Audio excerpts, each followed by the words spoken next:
72 గంటల్లోనే ఫోన్లోని అద్భుతమైన జ్యోతిష్య పరిష్కారం చూపిస్తారు. నమ్మండి, నమ్మకపోండి, ఇది నిజం.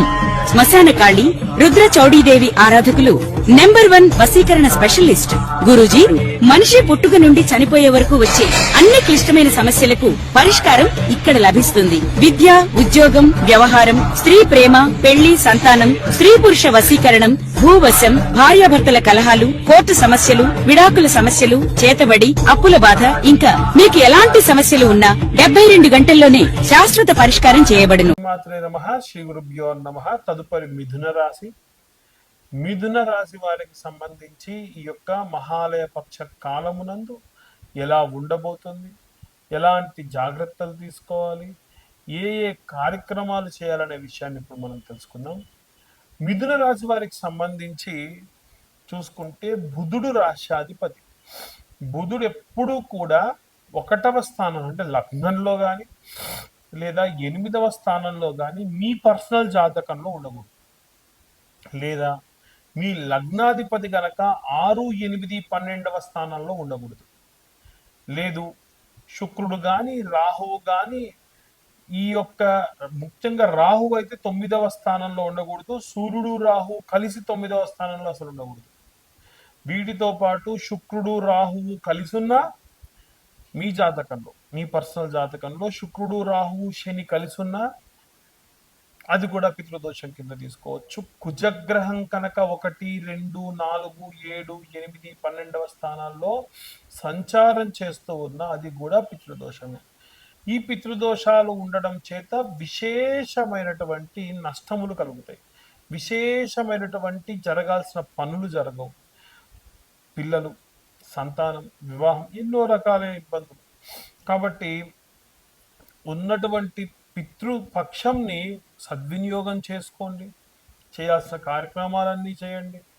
ముఖ్యంగా ఈ యొక్క మిథున రాశి వారికి ఇప్పుడున్నటువంటి సమయం ఏదైతే ఉందో అంటే జాతక గోచారంలో బుధుడు ఎక్కడైతే అంటే ఈ యొక్క మిథునంలో మిథున రాశి ఎక్కడైతే ఉందో అక్కడ లగ్నంలో గురువు ఉండడం, దశమ స్థానంలో శనిగ్రహ సంచారం చేయడం, అలాగే ఈ యొక్క రాశి వారికి ఫైనాన్షియల్ స్టేటస్ అయినటువంటి శుక్రుడు 2వ స్థానంలో ఉండడం, అలాగే 3వ స్థానంలో మీకు మంచి కమ్యూనికేషన్ ఉన్న చోట బుధాదిత్య యోగం ఉండడం, 4వ స్థానంలో కుజుడు వక్రగతిలో ఉండడం, ఇవన్నీ కూడా చూసుకుంటే కొంత లాభదాయకంగా ఉంది. ఈ 15 రోజుల్లో మీరు గనక మీ పెద్దలకు చేసే కార్యక్రమాలు విధిగా చేస్తే లాభంలోనే ఉంటారు, నష్టంలో ఉండరు.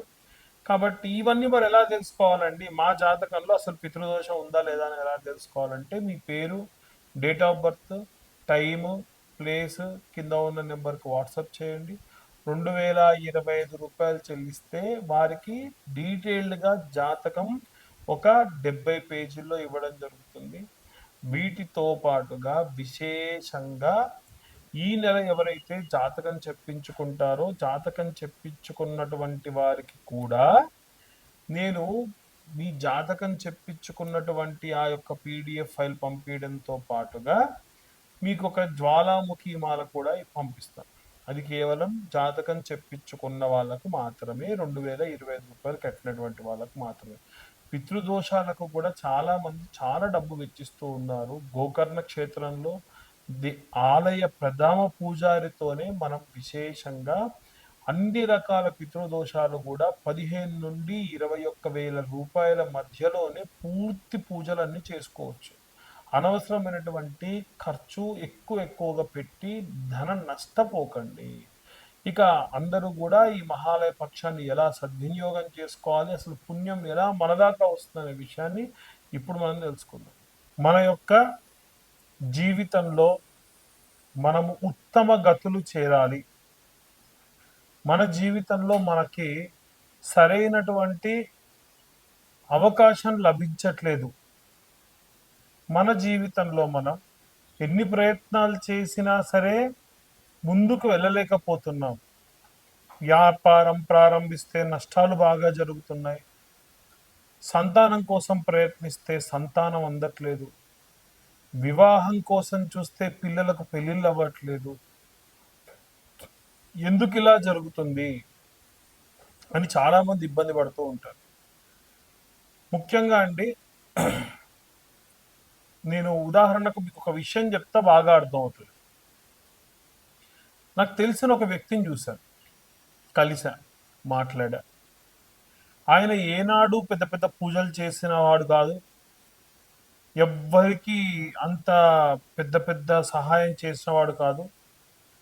అతని పని ఏదో అతను నమ్మిన సిద్ధాంతం ఏదో అతను తప్ప, గుడికెళ్తే ఓ దండం అర్చన చేయించుకుంటే ఓ 50 రూపాయలు తప్ప పెద్ద గొప్ప భాగవతుడు కాదు. కానీ ఆయన మంచి కోటీశ్వరుడు, ఆ డబ్బు సంపాదిస్తాడు. అప్పుడు నేను ఆయన్ని అడిగా, సార్ ఎలా సార్ మీరు ఇన్ని కోట్లు ఇంత డబ్బు సంపాదిస్తున్నారు, నేనెప్పుడు మీరు హోమాలు చేయంగా చూడలేదు, ఎటువంటి పూజలు చేయంగా చూడలేదు అని అడిగితే ఆయన ఒక మాట అన్నాడు, నాదేం లేదండి, అంత పెద్దలు చేసిన పుణ్యం అన్నాడు.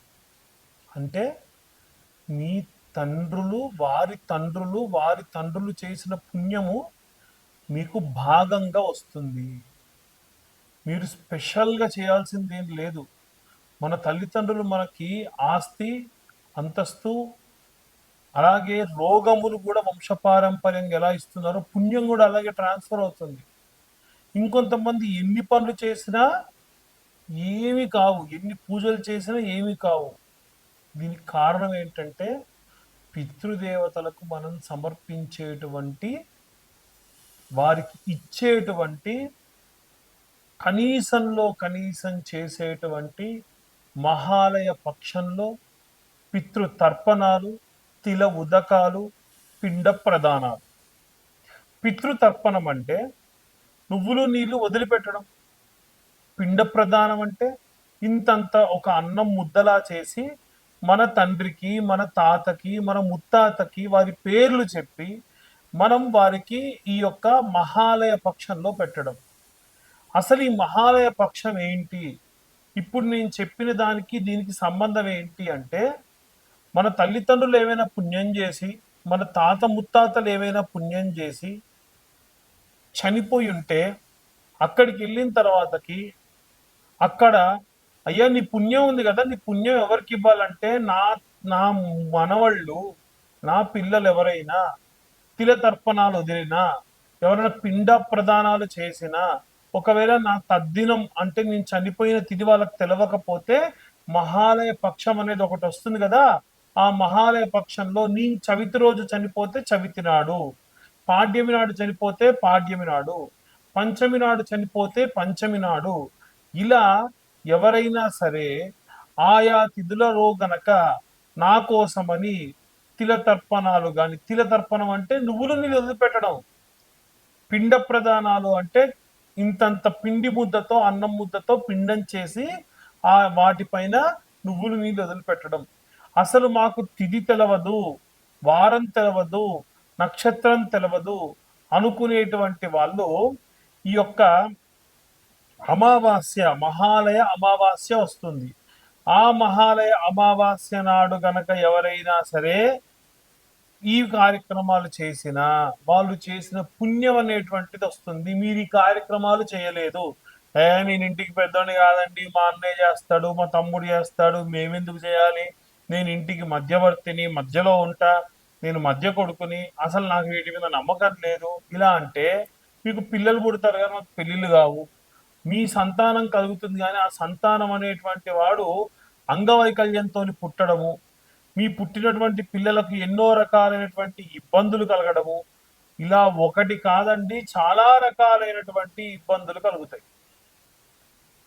లేదా పెళ్లిళ్ళు కావు, పెళ్లిళ్ళైతే పిల్లలు కారు, పిల్లలైతే వాళ్ళకు సరైనటువంటి ఉద్ధతగతులు కలగవు, ఇలా ఎన్నో ఎన్నో రకాలైనటువంటి ఇబ్బందులు కలగవచ్చు. కాబట్టి వీలైనంత వరకు కూడా ఈ యొక్క మహాలయ పక్షంలో, పితృపక్షాలలో ప్రశాంతంగా మీ తల్లిదండ్రులకు చేసేటువంటి కార్యక్రమాలన్నీ కూడా ప్రాపర్గా చేయండి. లేకుంటే మీ యొక్క వంశాభివృద్ధి జరగదు, గోత్రాభివృద్ధి జరగదు. ఇప్పటి వరకు మేము మీకు చెప్పిన విషయాలను చాలా కూడా గోచార రీత్యా చెప్పేటువంటి విషయములు మాత్రమే. పూర్తిగా మీ జాతకం విశ్లేషణగా కావాలంటే ఖచ్చితంగా చాలా మంది మీ పేరు, డేట్ ఆఫ్ బర్త్ టైం లేని వాళ్ళు ఫోన్ చేస్తున్నారు. మీ డేట్ ఆఫ్ బర్త్ టైం లేకపోతే మీ ప్రాబ్లం ఏంటో వాట్సాప్ చేయండి, దానికి సరైనటువంటి రెమెడీ పంపిస్తాను మీకు. దానికి కేవలం 504 రూపాయలు తీసుకుంటా. లేదండి నాకు మొత్తం జాతకం కావాలి, నా జాతకం ఏమిటి అంతా తెలవాలి అనుకుంటే 2025 రూపాయలు కడితే 60-70 పేజీల్లో జాతకం మీకు ఇస్తా, మీతో డీటెయిల్గా మాట్లాడతా.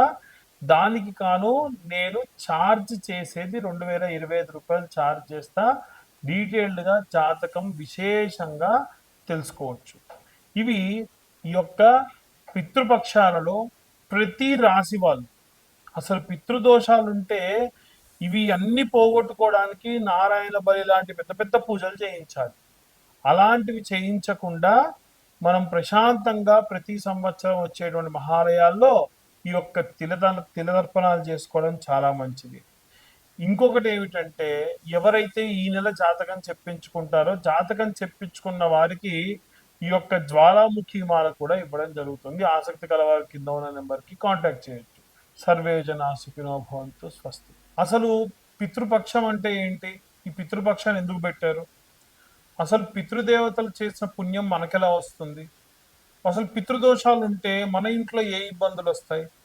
మనం ఈ పితృదోషాలు పోగొట్టుకోవడానికి ఏ మంత్రం చదవాలి, ఎలాంటి దానాలు ఇవ్వాలి అనే విషయాన్ని ఇప్పుడు తెలుసుకుందాం.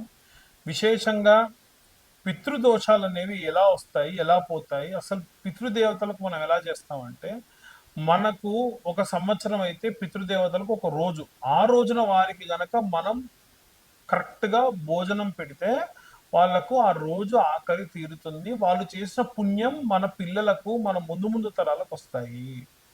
కాబట్టే పితృదోషాలు ఆ ప్రకారంగా పోతాయి. ఆ ప్రకారంగా అందరూ కూడా విశేషంగా ఈ యొక్క పితృదోషాలు పోగొట్టుకోవచ్చు. అయితే మనకు చాలా మందికి ఏమైందనంటే, పూర్వము మనందరం కూడా ఏంటంటే చిన్న చిన్న మట్టిళ్ళలో ఉండే వాళ్ళము. అప్పట్లో రాసిచ్చిన పేపర్లో తాళపత్రాలు పోయేవి వర్షానికి. అయ్యో మా నాన్నగారు చనిపోయిన రోజు గుర్తులేదండి, తిథి గుర్తులేదండి అని బ్రాహ్మణ్ని అడిగితే, అయ్యో నాకు తిథి గుర్తుందిరా నాయన, నాకు తిథి గుర్తుంది కానీ మరి ఏ మాసమో నాకు గుర్తులేదని బ్రాహ్మణి చెబితే, అప్పుడు ఎలా అంటే మహాలయ పక్షం అనేటువంటిది ఒకటి ఉంది. ఈ భాద్రపద మాసంలో వచ్చేటువంటి ఈ యొక్క బహుళపక్షాన్ని మహాలయ పక్షం అంటారు. ఈ 15 రోజుల్లో గనక మీరు గనక విశేషంగా మీ వారు చనిపోయినటువంటి రోజు, పాడ్యమైతే పాడ్యమి, విధి అయితే విధియ, తదియ అయితే తదియ, చవితి అయితే చవితి, మీరు తిథి చేస్తున్నా తద్దినాలు పెడుతున్నా కానీ ఈ రోజున కూడా విశేషంగా వారి కోసం నువ్వులు నీళ్లు వదిలిపెట్టిన మాత్రం చేత, లేదు మీకెవరైనా సరే గురువులు ఉన్నారు, వాళ్ళకు ఆడపిల్లలే ఉన్నారనుకోండి, వాళ్ళను స్మరించి మహాలయ అమావాస్య రోజు మిట్ట మధ్యాహ్నం నువ్వుల నీళ్ళు వదిలిపెట్టిన, అంతెందుకు మనందరికీ జ్ఞానాన్ని అందించినటువంటి ఆదిశంకర్లు, ఋషులు, ఎంతో మంది మునులు ఉన్నారు, వాళ్ళందరినీ స్మరించుకొని వదిలిపెట్టిన ఎంతో కోట్ల రెట్ల పుణ్యము, జ్ఞానము మనకు, మన పిల్లలకు వస్తుంది. కాబట్టి ఈ మహాలయ పక్షం ఎంతో గొప్పది. దాని వలన మనం ఎంతో మంచి చేసుకోవచ్చు.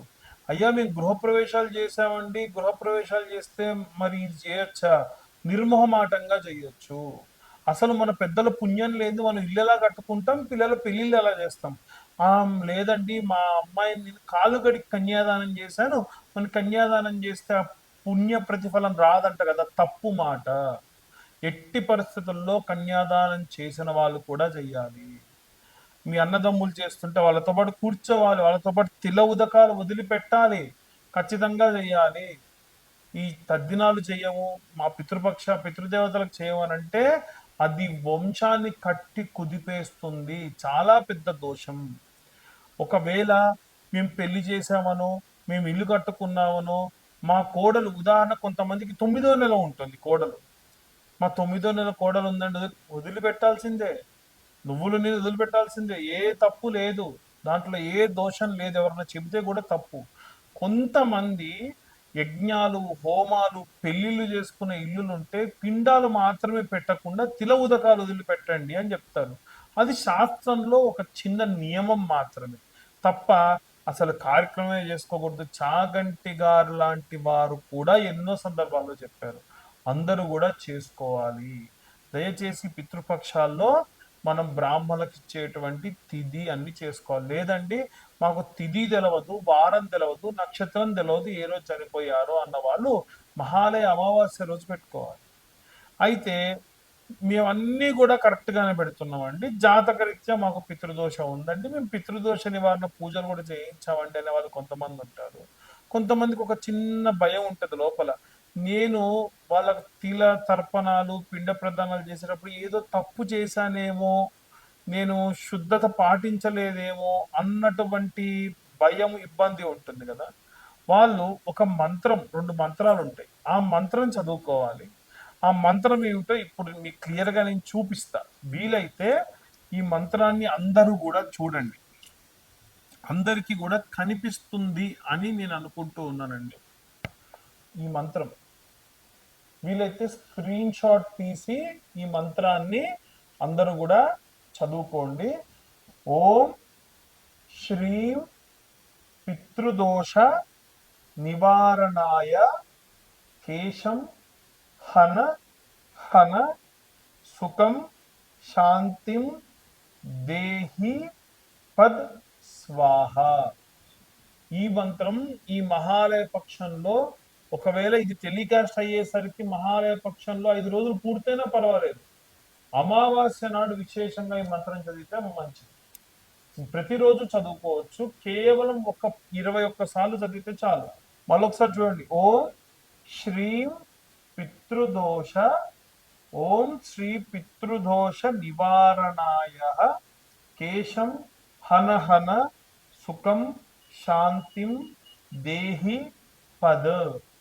ఈ మంత్రాన్ని 21 రోజుల పాటు 21 సార్లు ఈ యొక్క చదివితే మంచిది. పితృదేవత గాయత్రి అంటారండి ఈ మంత్రం విశేషంగా. మరి ఈ మంత్రం ఎలా చదవాలి అనంటే, ఓం పితృగణాయ విద్మహే జగద్ధారిణి ధీమహి తన్నో పితృ ప్రచోదయాత్. ఓం పితృగణాయ విద్మహే జగద్ధారిణి ధీమహి తన్నో పితృ ప్రచోదయాత్. ఇలాంటి మంత్రం చదివినా, ఒకవేళ పితృదోషం వల్ల ఇబ్బంది పడుతున్న వాళ్ళందరికీ కూడా దోషం పోతుంది. అయితే చాలా మందికి పితృదోషాలు ఉన్నాయనేటువంటి సంగతి తెలియదు. జాతకంలో ఇప్పుడు నేను మీ యొక్క రాశి ఫలం చెప్పినప్పుడు కూడా క్లియర్గా చెప్పా. మీ యొక్క లగ్నం నుంచి 1, 2, 4, 7 ఇలా కొన్ని రకాలైన క్యాలిక్యులేషన్స్ ఉంటాయి. అవి తెలుసుకోవడం, మీ పేరు, date of birth, time, place కనుక ఇచ్చారనుకోండి, 2025 కడితే వాళ్ళకి డీటెయిల్డ్గా జాతకం గురించి ఎక్స్ప్లెయిన్ చేస్తాం. జాతకం గురించి ఎక్స్ప్లెయిన్ చేసి డీటెయిల్డ్గా జాతకం అంతా కూడా పూర్తి జాతకం మీ దాకా అందించి 60-70 పేజీల్లో మీకు జాతకం అందిస్తాను. 2025 తీసుకొని, జాతకంలో పితృదోషం ఉంటే ఉందండి, ఇగో ఇక్కడ ఇలా ఉంది, ఈ గ్రహ సంచారం ఉండడం వల్ల మీకు పితృదోషం ఉంటుందమ్మా అని చెప్పి మీతో డిస్కస్ చేయడం జరుగుతుంది. ఈ నెల ఎవరైతే జాతకం చెప్పించుకుంటారో వారికి జ్వాలాముఖి మాల కూడా ఉచితంగా ఇవ్వడం జరుగుతుంది. జాతకం చెప్పించుకున్న వాళ్ళకు మాత్రమే, ఈ వీడియో చూసిన వాళ్ళకు ఉచితంగా ఇవ్వడం కాదు. ఇంకొకటి ఏమిటంటే, ఈ పితృదోషాలు ఎలా పోగొట్టుకోవాలి, మాకు పితృదోషం ఉందని తెలుసు ఆల్రెడీ కొంతమందికి అంటే, గోకర్ణ క్షేత్రంలో ఆలయ ప్రధాన అర్చకులు వారి చేతితోనే ఈ యొక్క త్రిపిండీశార్థము, నారాయణ బలి, తిలోదక తర్పణములు, బ్రాహ్మణ భోజనములు, మీ ఫుడ్, అకామిడేషన్ అన్ని కూడా అరేంజ్ చేయడం జరుగుతుంది. దానికి కాను 15 నుంచి 21 వేల రూపాయలు మాత్రమే ఛార్జ్ చేయడం జరుగుతుంది తప్ప ఎటువంటి ఎక్స్ట్రా ఛార్జెస్ చెయ్యరు. చాలా మంది బయట 30-40 వేల రూపాయలు ఖర్చు పెట్టుకొని ఇబ్బందులు పడుతూ ఉన్నారు. కేవలం 15 నుండి 21 వెయ్యి రూపాయలతో మీకు డీటెయిల్డ్గా ఈ యొక్క గోకర్ణ క్షేత్రంలో పూజ, ఫుడ్, అకామిడేషన్ అంతా కూడా ఉంటుంది. ఆసక్తి గల వారి కింద ఉన్న నెంబర్కి కాంటాక్ట్ చేయొచ్చు. సర్వే జన సుఖినో భవంతు. ఎవ్వరు కూడా ఈ పితృదోషాలు ఈ పితృ దేవతలకు సంబంధించి పూజాది వ్రతాలను అశ్రద్ధ చేయకండి. ధన్యవాదాలు.